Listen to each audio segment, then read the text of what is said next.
Shalom uvracha. We have the tremendous chus today to be sitting with the Rosh Yeshiva of Torah V'das, Rav Reisman Shlita, who related for us in Semichas Chaver, wrote the book that we're all learning, the halachos of Ribbis, that green art school book. And it's a tremendous chus to learn directly from the Rav, directly from the Makar, right from Sinai, as they say.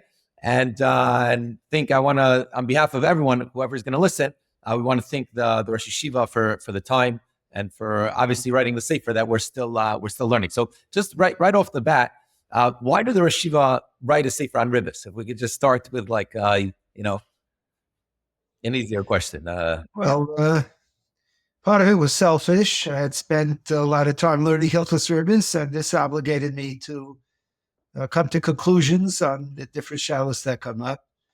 But really, primarily because there's a need for a Ribbis book that tries to touch all the bases. There are a lot of short Ribbis books written over the years, and there's something necessary for people to look things up. Ribbis is complicated, and thank God it turned out well.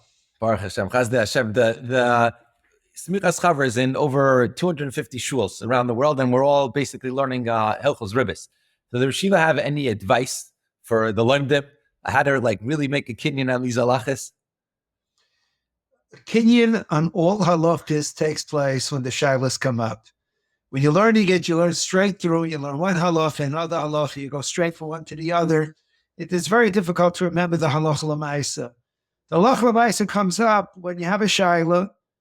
Well, what you do, you may just be machmi or whatever you do, but the point is afterwards, you follow up, and that's the only way to do it. You need to have, in all areas of halacha, when you look up to l'maisa, that's when a person remembers. So for those who are working, and it's a day-to-day thing, it's even not those who are working, as we're going to... For Rabbanim too. I have a piece of paper in my pocket, and I jot down a question that I'm unable to answer, which actually happens often, and I try to look it up at night. Amazing. So let's Bereshit Rosh Yeshiva, we'll jump right into the sugya. One of the halachas that we learned right off the bat by learning halachos Ribbis is the halacha that if I, let's say, borrow money from a yid, and then he tells me to pay the Ribbis to a different organization or to a different location, it's still going to be an Esa Deraisa of Ribbis Ktsutza if that was agreed upon at the beginning of the loan.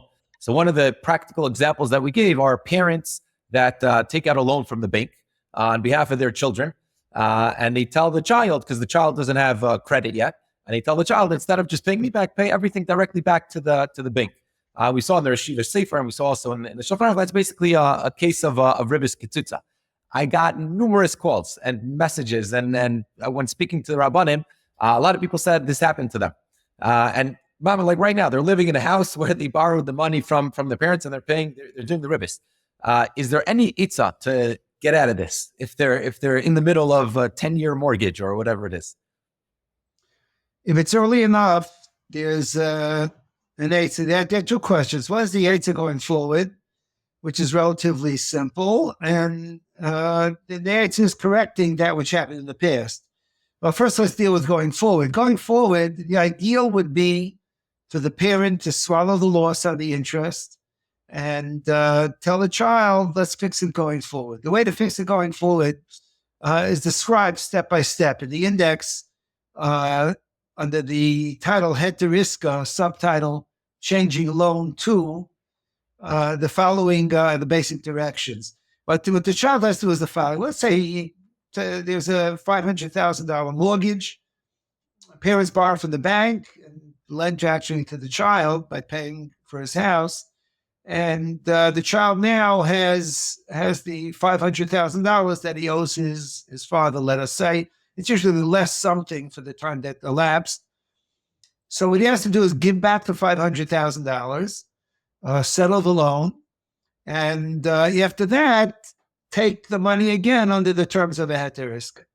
Now, very often the child happens not to have the $500,000 available, and just writing a check for that amount of money without it being covered is meaningless. So the way it's done is the following. The child has to do a proper kinyan. That's why you need someone who knows hilchos kinyanim. He has to do a proper kinyan and give the parent equity in his home in the value of the outstanding debt. That a parent will say it's in my name anyway. Well, it's not entirely true. Even if a house is in the parent's name, he asked the parents, Lacha Me'av Esrim, after you pass on, whose house is it? Are your children going to divide it? And they say, no, everyone knows that this house is for him. Well, that means it's in your name for technical reasons, but it's a son's house. Now, what the son does is the following. If the balance is $500,000, he has to convey equity to his home, to his parents, in the value of the $500,000 via the proper kinyanim. Once that's done, he writes a heteriska, and the parents give the $500,000 of equity back to him under the terms of the heteriska. That's how it's done. Now, you need someone familiar with kinyanim to do it properly. The manner in which it's done is usually through a kinyan chalipin, but many poskim hold that chalipin is not enough in a Medina where there's always a shtar in real estate transactions. So therefore, first you do chalipin, then you have to do shtar. Again, shtar requires someone who knows how to write a shtar. The shtar has to say, I hereby give to you. A shtar raya is not a good shtar kinyan. It's actually a machlokes and Mukyasif and Aran, but Lamaisa, it has to be written properly. So somebody has to be familiar with these halachos. I do have somebody has to know what he's talking about, but then he can read this step by step in the laws of Ribbis, which, as you said earlier, is I suppose the finest book ArtScroll has yet to publish. Definitely. And so this it's not like a big time commitment. It's just finding the right people and then the right rabbanim who are able to write it, and then it's fairly quick. Yeah, it's a little more complicated. Once the loan is, once too many years have gone by, right, it becomes very, very complicated. And then because all the interest was already paid. Now, is there a chiyuv for the father to pay his son back that ribbis that he was goiveya? Well, of course he has to pay him back, but he's not paying him back. The son received a $500,000 loan, so up to $500,000 he can give him. It's the $500,001 which is the problem. So it's not even a question of the father paying back; it's a question of the son continuing to make payments. Right. Now, all the payments that happened up until now. Let's say it's 5 years in, and it was a $500,000 loan.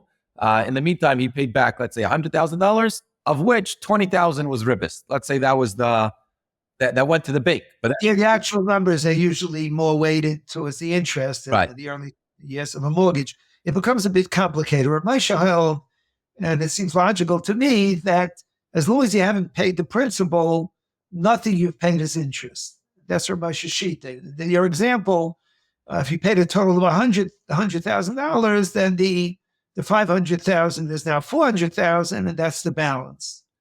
You have those who disagree and hold that if it's labeled interest, it's interest, and therefore the $100,000 is likely to be $20,000 principal, $80,000 interest.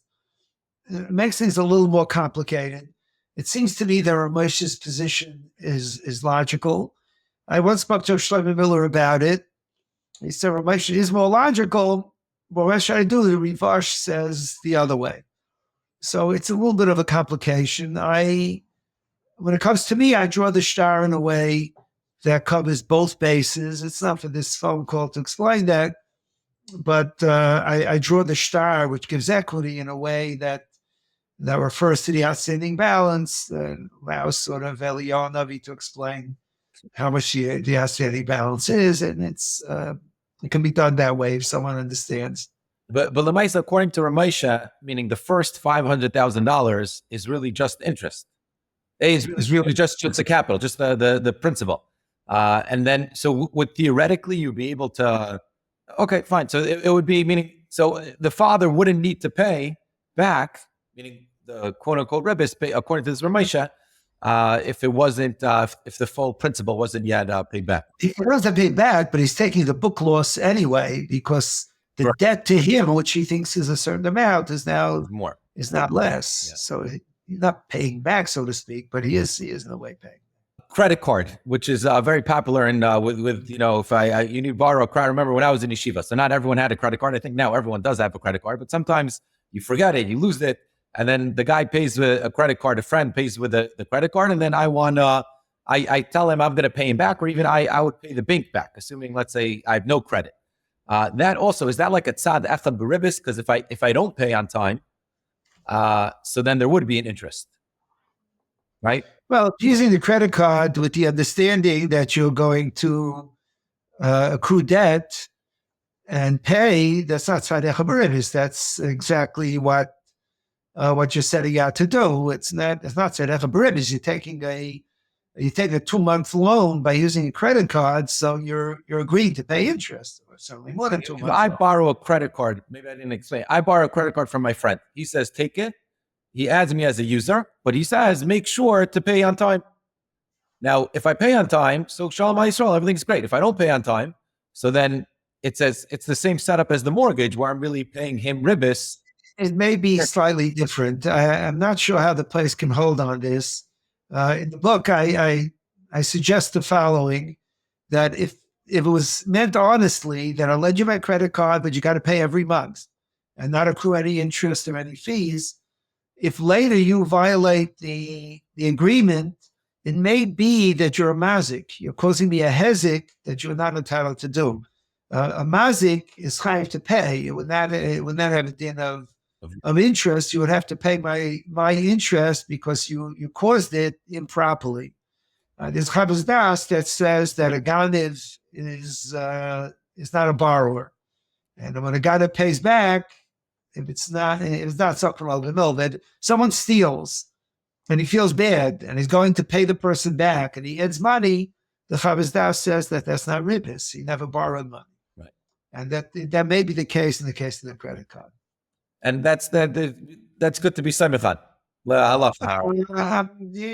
You have to find out from other places, because I haven't seen this mentioned anywhere. I suggested it, put it in brackets in the book so that anybody reading it could try to draw a conclusion. The Reshiva in the book talks a lot about favors and friends and all the small gifts that one gives to one another. What if it was something that I normally wouldn't do for a malva? Meaning a friend of mine, but I normally wouldn't do. I'm not doing it because of the loan. I'm doing it because I'm in the mood. And the loan is not a big loan. So let's go back to I borrowed $20 from a friend of mine because we were going out to dinner and I didn't have $20. So he gave me $20 to cover dinner. And then I didn't pay him back yet. And in a week later, he calls me, says, I'm stuck with my, my car's stuck. Could you come help me? Now, usually I wouldn't go. I would tell him, call Yedidim. And I'm not going because of the loan. He is a friend, but it's not something that I would normally do. Would that be a problem of Ribbis? Well, only if it's nicker. It's only also if either it's nicker, it appears to be Ribbis, that people know that you borrowed, or if in your heart you're doing it for that reason. So Ribbis Mulcheres is mutter. Once you pay them back, you can do Ribbis Mulcheres if it's not nicker. But Ribbis during the term of the loan, you should not be doing. Even if I'm not, my machshava is just nothing to do. Machshava, it's not nicker, you can do it. Then it would be okay. No limitation. We also learned the sugyas of sa b'sa. Now, one of the big currencies around the world is Bitcoin. What is the Reshiva? Is Bitcoin currency? Is it a produce, a sa? I would say that Bitcoin is what we would call pitumi mili ba'alma, a bunch of hot air. But it has a value in the marketplace. It's not. It's sort of an accounting configuration that has a dollar value. It's no different than buying into a stock of a company. And years ago there was a movie about widgets where somebody started rumors that he was coming up with an invention. Widget didn't exist. It was a make-believe word, and he had on the stock market, and people were investing and giving him money, and when the 10 came, he had nothing. But at the time, it was an investment that had value. People could buy it and sell it. Bitcoins in today's society are a type of merchandise. They have a dollar value. If you borrow Bitcoins, you pay back. The pashtus is that it's all this. It's all the same as there are some complications, but they're not related to Bitcoin. They're related to all digital currency. Oh, we need a Ramosha. Right now, we deal with digital currency as all currency. It's like a science fiction reality that is very, very hard to work with. It's very difficult. If I buy a house from you, we go to a closing. Today's world, let's say I have $1 million in my bank account in Chase, and I put it into your bank account. I'm paying you. Actually, nothing happens. In the bank account, they cross out my million and they write 1 million under your name, and nothing happens. Nothing's transferred.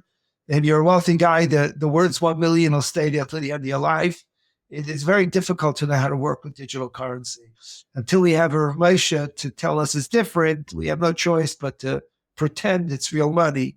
It's from a halachic standpoint, strictly speaking, is very, very confusing.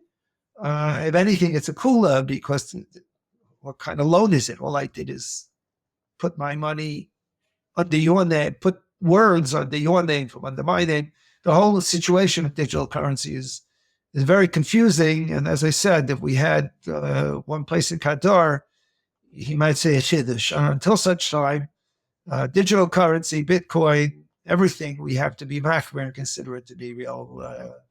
The money to be currency, and then the Bitcoin to be a something which has a value that fluctuates. So this is a very halacha l'maisa in Eretz Yisrael, where you have families that they come and they make aliyah, and then if they borrow cash, $100 cash, so if they have some bank account sitting in America that has $1 or two, so that would be considered yeshlo l'chora in that situation, according to what the Yeshiva is saying, that we rely on this.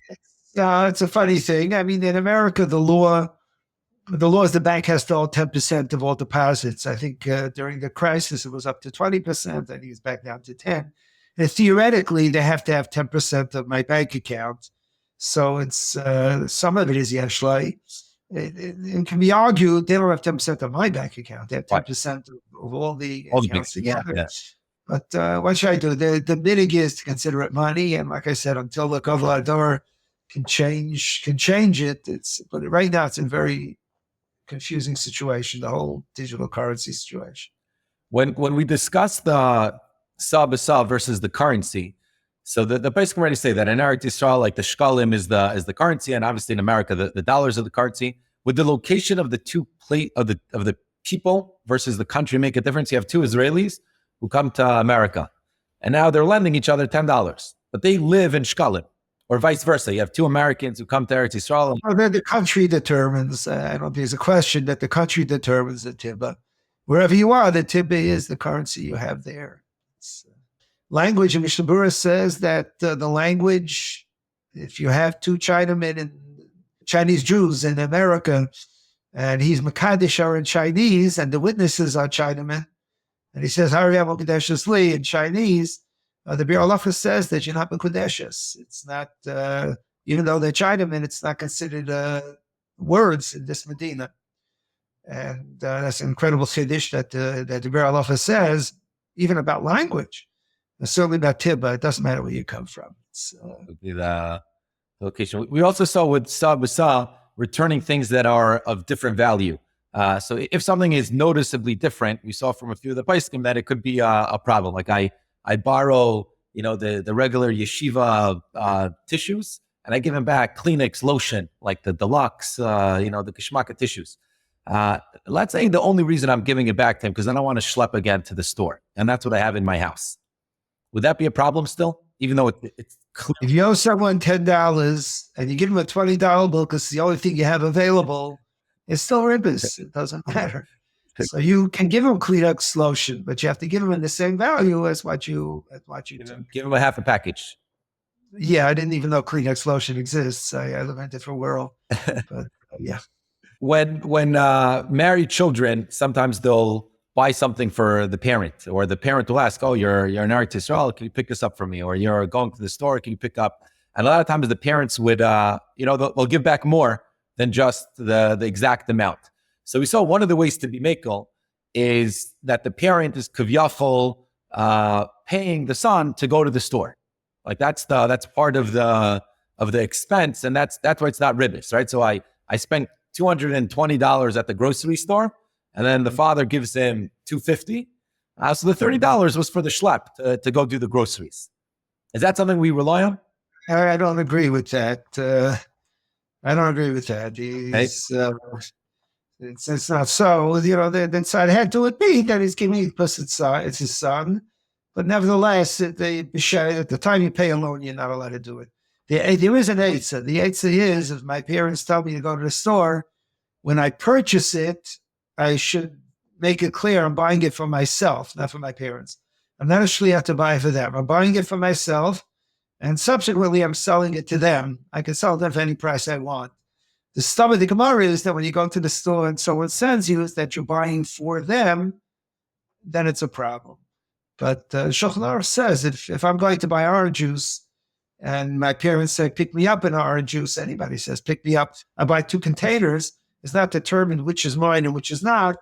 There's no ribbis issue because they're both mine until I give one over. And you're allowed to sell it for any price you like. And this would need to be like a verbal thing that I say, like I'm, as the cash, like as I'm buying the groceries, I say it's mine, or the machshava, it's enough. If you tell me now and you remember that you told me, it's adequate. It's that way with anything that a person's kaveya, his machshava, constantly to be a certain way. As long as a person remembers, that's what he's doing. That's enough. We saw similar shaila, not really to do with this, but similar to what I asked the Rosh Yeshiva beforehand, is if the Malva doesn't know, then I'm doing him a favor, similar to the other case. And it's something that I do anyways. Like now today, there's a lot of ways that you can advertise. So some people, they have advertising on their WhatsApp status. I don't know if the Rosh Yeshiva is familiar, but they have people that put different things on WhatsApp, and people have a lot of followers. So I got a loan from someone. He won't even know about it, but I know he has a grocery store. Could I put his grocery store on my status? Ribbis is Ribbis. I'm not aware of a heter because he's unaware of it. No, I'm not aware of such a heter. Maybe it exists somewhere. We learned the Ramesha, the famous Ramesha that discusses that there's no ribbis on a corporation, right? That when the leiva is a corporation, so then there's no chiyuv for him to pay ribbis. Is that something that we can be samech on? There depends who you ask. You're asking me. Yeah. The only, I shouldn't say the only, but the early tshuva that disagrees with Rav Moshe is the Semichas Chaver. We as a tshuva, he deals with what Rav Moshe said. He agrees with Rav Moshe that his calculation is enough to make it a d'Rabbanan, but he holds that it's not enough to take off the Issa d'Rabbanan. So what Rav Pam said about this is his language was Kedayu Rav Moshe lismech alav b'daraisa koshka d'Rabbanan. That it's kedai. Now, on the other hand, if it's easy to do a heter iska, why rely on a heter if it's easy to do a heter iska? I would add that it seems to me that there's a Chuvas Rivash that says like Rav Moshe. In the book, I have the Maramako. It's the other half of a Chuvas Rivash, which is brought in the Pali with the Beis Yosef. And the Beis Yosef doesn't bring this half of it, but it's still a Rivash. So maybe enough. There's a kasha for one Gemara on Rav Moshe, but if you have a kasha on Rav Moshe, Machabes Das is one thing. From a Gemara, Rav Moshe would answer you. You couldn't catch Rav Moshe, certainly not from a Gemara. The Rosh Yeshiva mentioned just the Derech Hagel. The Rosh Yeshiva mentioned Rav Pam, and the Rav Pam wrote the forward to the Rosh Yeshiva Sefer. Was that the limud in the yeshiva? Was the Eilim learning Ribbis? Like the Rosh Yeshiva mentioned before, that he were learning Ribbis for a long time, and that's why he decided to write the Sefer. The Kollel, when yeshivas learned about Mitzvah, those of us in Kollel at the time decided to learn Ezer Neshef. And it was a group in the Kollel that learned it. And that Chabura was learning Hilchos Ribbis. Today, there's a Chabura that learned Hilchos Ribbis last year. The yeshiva was not learning about Mitzvah, but it's advanced halacha Chabura, post-Smith halacha Chabura. They were learning Ribbis. It's a style of yeshiva that sometimes the groups learn it, sometimes they don't learn it. And when you have Baruch Hashem, a large enough yeshiva, you're always going to have people learning differently. And the Eilam was learning in halacha l'maisa, obviously. It wasn't just... That wasn't halacha l'maisa. It's like every time you learn it, there are those who pursue it through and those who don't. I learned it 7 years later when we came back to Bavitsia. The group was not learning. I learned it with one person, Rabbi Levinoni, who is one of the experts in Ribbis. Rabbeim told him, make it your field. And he did. He's one of the, on the East Coast, he's one of the foremost experts. So the second time I took him as a chabrusa. He had been part of Chabura the first time, but he was many miles ahead of me. He had spent much of the 7 years learning it. And the Kinas side from Tar B'Chachma, that's when I decided to try to get it clearer and eventually to do the book. So does the yeshiva recommend that in general for people who are learning in yeshiva to like go all the way through to halacha l'maisa? Everybody's different, but the ideal is to do that. That's how the Rishonim learned. That's how the Ramban and the Rashba, the Ritva, the Ran.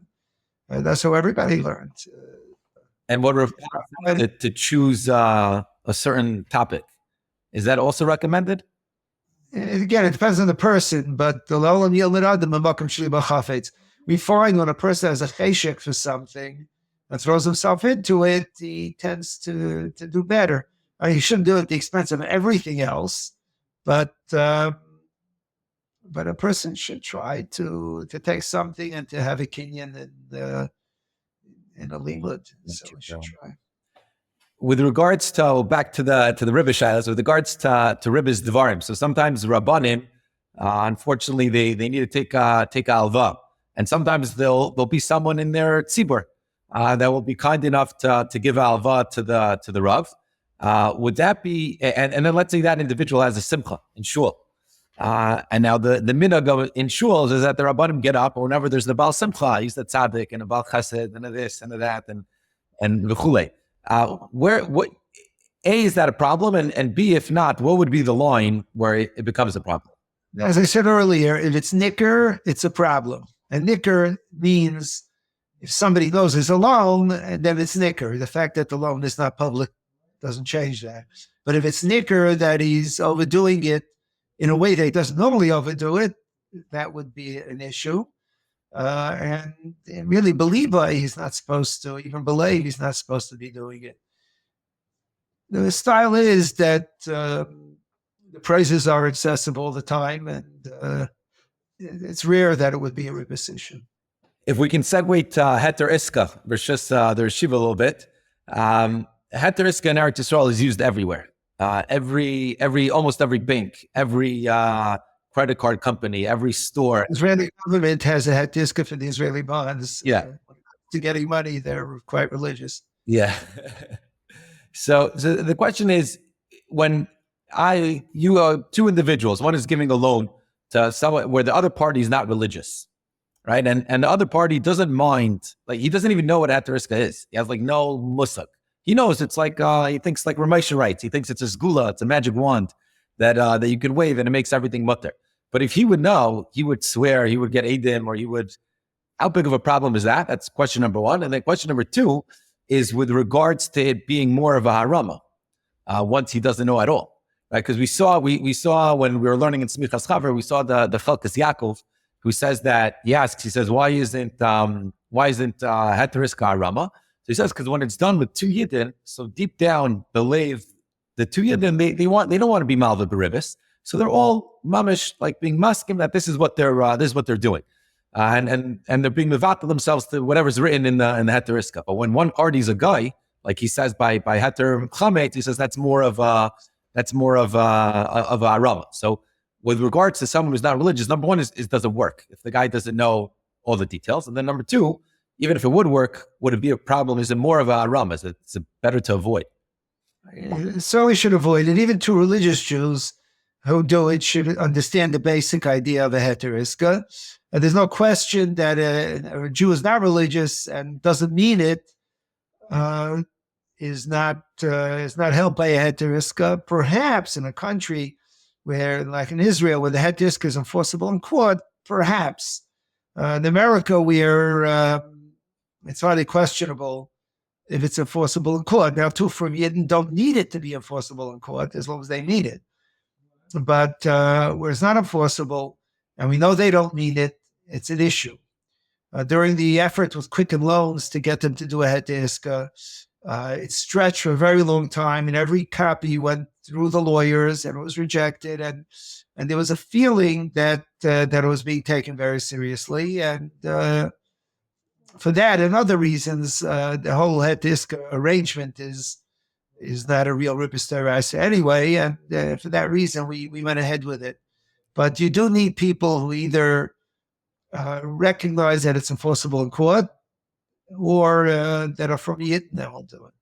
Meaning, even the loive or the malve, well, in this case the loive, even if he knows that it is enforceable in court, he doesn't know the details that he can actually just get up and make a shavua. If that was what's written in the Hatoriska, he wouldn't mind to make a shavua. He's not a religious Jew, then Right. It's not really it's not the right thing to do. If he gave it to his lawyer to review and they took his lawyer's advice to go ahead with it, that would be a different story. If religious Jew, if he said, "Look, I'm getting into this. Tell me what to do," and the lawyer said, "Go ahead with it." And so it's like every other contract. People give lawyers contracts; they don't know all the details, and they bind themselves to contracts based on the lawyer's advice. So if that's what's happening, it's fine. But it should be a serious contract. And heter iska klalis that are hanging up in stores in Eretz Yisrael and Chutz La'aretz, how big of a problem is that, or not of a problem if people know that? Well, the Beis Yehuda writes that in a bank or an institution where it's well known that there are a lot of details, bylaws, that there's a lot of small print that people are not aware of, he writes that there it's okay.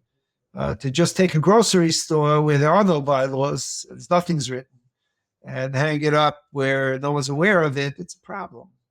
It's a problem. Unless the two sides say we're doing this al pi ha'dinska, then of course it's good. If they don't know how it works. Ideally, they should know how it works. If it's a kameya, like you said, that you wave it and it changes it, that's certainly not ideal. Because there's a lot of yeshivas now and seminaries also that, there it's more Ribbis D'Rabbanan, where they're giving early bird discounts. Or there was a certain publication which was giving early bird discounts, and I sent them an email. I said, "How could you give an early bird discount? Like, what are you being Semichas?" They wrote back. They said, "We have a heteriska."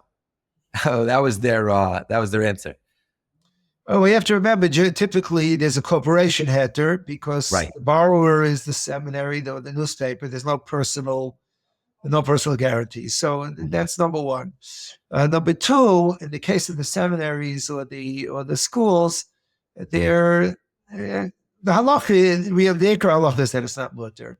However, given that it's a corporation, and the Amat Tirim, I mentioned that in the Torah Ribbis, they bring a heter, B'Shem Rabbi Yashiv, for schools to go ahead with such an arrangement. The ideal thing is, and I've seen this in companies where they write that the discount is being given for prepayment. You have an option of putting the prepayment in escrow, and we won't use it, and you'll get the same discount. But we really prefer that you don't do it. I've seen this language, and it makes everything mutter because the discount is not tied to the loan. The money can be put in escrow, and then there's no loan. So that would be a chap to get around it. Yes, I've seen it in one of the stores coming out of Lakewood. They have it in their online documentation. And online documentation, that's enough, like with just to put it in there, like in the small letters, so everyone hits, I agree. Well, in this particular case, it's not in small letters. Right. It's in a very readable part of the agreement.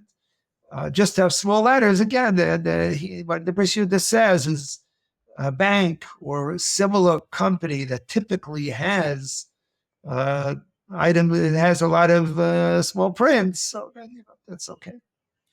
With regards to student loans or in Eretz Yisrael, if someone goes into overdraft and he's, let's say, a bacher that has no assets, no business, no company, nothing where there's an iska, is there what to rely on to go into overdraft? And if you have a case where there's no personal liability, but on the regular overdraft, it's a problem. The interest is a problem.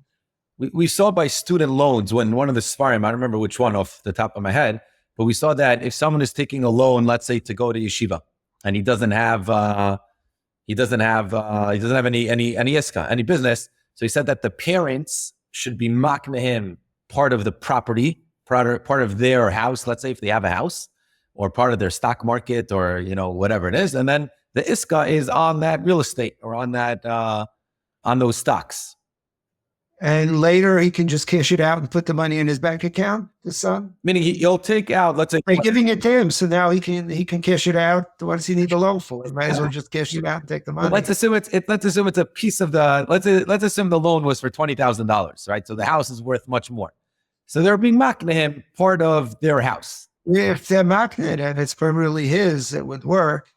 If it's just a joke, then it's just a joke. So it would have to be like what the Rishiva said in the beginning of the call, with regards to really having a star and making a kinyan and being makne this part of the property. You don't say this part, you could say X dollars worth of equity in the home, because homes are not sold piecemeal, they're only sold as an entity. Right. But that it would have to be done seriously, that's all. It can't be done just by Ribbis. It says Adi Hashem. Adi Hashem means that don't try to fool God. God knows what's going on. But by the overdraft in Eretz Yisrael, that wouldn't help. Meaning, no, I don't think anyone is, unless maybe the parents will be makna him a part of their property to go into overdraft. It seems strange. So a person should be careful in Eretz Yisrael, even though he's sawing all the heterisk, all the things. If he has no property, that's not. Actually, no heterisk. One of the writing says that the fact that I could work, but it's not a accepted heter, it's not a logical heter. With regards to carpool, that sometimes we saw that switching shifts could be a problem of back to pssak, could be a problem of I'm giving more than what I'm getting, not even pssak, meaning I'm getting more than what I actually gave. So you have, let's say, two families that do a carpool. One has 3 kids and one has 1 kid. Would that be a problem? And they switch off. This guy does 1 week and the other family does the other week. Would that be a problem of, you do the charisha and I do the zriya? So I'm not sure. One has 3 and one has 1. As far as I know, a car service charge is the same if you have 1 passenger or 3, so that the shara shuk of 3 students and the shara shuk of 1 would seem to be equal. Now, it may be that in carpools don't work that way, that typically carpools work, that you do twice as much. I'm just not familiar enough with it. We did carpool. I don't remember how we did it. I honestly, a number of years ago. But just straight out, the cash value of a car ride for 3 students and 1 student won't be the same, to be identical. And the fact that other people's children are usually more annoying than your children, that's not a cheshbon? I don't know that the car service is charging more for annoying children as opposed to those who are not annoying. Right. We go by the dollar value. The dollar value is what the cost service charges. And what about in like doctor shifts? This is fairly common, or soldiers in the army in Eretz Yisrael. So obviously we said if the one who's taking more does it first, so then there's no halva here. So if I do 2 shifts today, so my friend could do 1, that's going to be fine. But tachlis, you have 2 doctors, 2 nurses, what's the best eitzah? The best eitzah, if it's practical, is not to be precise, to say it's a gift, and it'll just be nice to each other. I have a neighbor, when I shovel first, I shovel the front of his house. When he shovels first, he shovels over my house. I have no time on him because I shoveled yours, you shovel mine. That's okay. It's only a problem when the arrangement is made with the competitor. If you have a neighbor and you say, when I can do it, I'll do the carpool, and you can do it, you do the carpool, you don't keep a precise calculation, that's really the best eitzah. It's not always practical, but it's the best dates in halacha. If it's not alone, there's no problem. But usually nurses, it's like 30-hour shifts. Like there's yes, I agree. So again, if it has a value, I don't know that Super Bowl Sunday shift has a greater dollar value. Maybe it does. Maybe in certain places, they pay people to take the Super Bowl shift. And maybe it has a dollar value, but it's all pegged to value. And that's what it should entail. Amazing. I want to thank the Shiva, Me'umka Deliba, on behalf of all the Lemdim. I'm sure that every word here was gold and a gem. If we could just have a bracha that I'll leave you with a Shiloh. Yeah. Somebody called me, and he was in the local grocery store on Friday, and the lady in front of him had a full wagon of stuff and was packed up, and they rang up the amount, and she forgot her purse. She didn't have a credit card. She didn't have money. So he didn't know her, but we're talking about Jewish people. So he gave her the $200 and said, pay me back, and wrote down the address where he lived for her to pay him back. He came to his house. This was Friday. He came to his house. I think he went to the mikveh Friday afternoon. He comes home, and there's an envelope with the $200 and a bouquet of flowers hanging from the doorknob. Okay. So he asked me, what do I do with the bouquet of flowers? I said, give it back. He says, I don't know who she is. I don't know anything about her. What do you do with the bouquet of flowers? You're obligated to throw it in the garbage. You're allowed to use it. I'm not sure. Once it's given, it's given, it's done. So something to think about. Anyway, everybody should have a tzlacha and continue that tzlacha in the learning. If you're learning Ribbis, you learn it. Every time a shaila comes up, try to figure out the halacha. Review the basic rules. Just review it all the time. And I still have to review it every time. And Bezos Hashem, you'll have a kinyan in something that most of the Klal Yisrael has no idea what they're talking about. Amen. We have it in Semichas Chaver. There's the bechina at the end of every zman. So there's Shiva saying that everyone should take the bechina. I would take the bechina and put it away and take it again 6 months later without the answer sheet. Take it again and do it again. Look at the bechina every 6 months, a year or two, and you have a kinyan. We'll have a kinyan about those. Amazing. Yasher Kol Gadol. My pleasure. Thanks for the opportunity. Yasher Kol. Thank you to Shiva. Kulta. Yeah, Kulta.